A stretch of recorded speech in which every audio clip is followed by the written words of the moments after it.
იმიტომ არ იღებენ ხმას რომ ეშინიათ გამწვევების კაცო. არა, გამწვევების რო ეშინიათ აზერბაიჯანთან. მე ვამბობ ხელისუფლებას. მე გეუბნები პირდაპირ, არა, კითხვა გაიხსნას კითხვა, რა კითხვასაც ვლაპარაკობ რა მე. დაიწყეს ხო მილიჩევაზე და ვიღაცაზე დევნა, გაჩერდნენ. იმაზე დაიწყეს გაჩერდნენ. რატო ჩერდებიან? რა ხდება? ხო აი მითხარი. გეტყვი ახლა რატომ ჩერდებიან?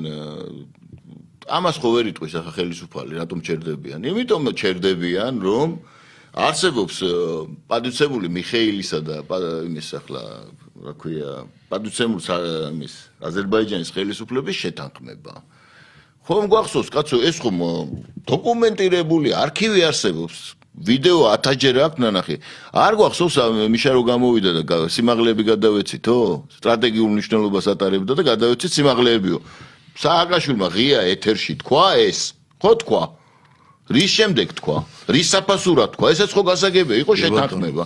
შენ ახლა მიშა იყო თუ გრიშა იყო თუ ის იყო, რა ქვია, ვინც გინდა ის იყო, ნაპოლეონი სამართალმემკვიდრე ხარ. შენ აგებ პასუხს იმაზე, რა ქვია, რაც გააკეთა შენმა წინა პრეზიდენტმა. მე ბატონო. ხო? აქედან გამომდინარე, მოლაპარაკება როგორ არის რომ რაზეა ლაპარაკი რომ ის აზერბაიჯანის ხელისუფლება რომელიც ხენზეა და ეხლა თulis რომ ის საერთოდ სხვა პრეტენზიები შეიძლება კონდეს, შენ როგორ უნდა დაათმობინო იმას დაუშვათ ის რაც მან რაშიც მან გადაიხადა. მოდ პირდაპირ თქვათ.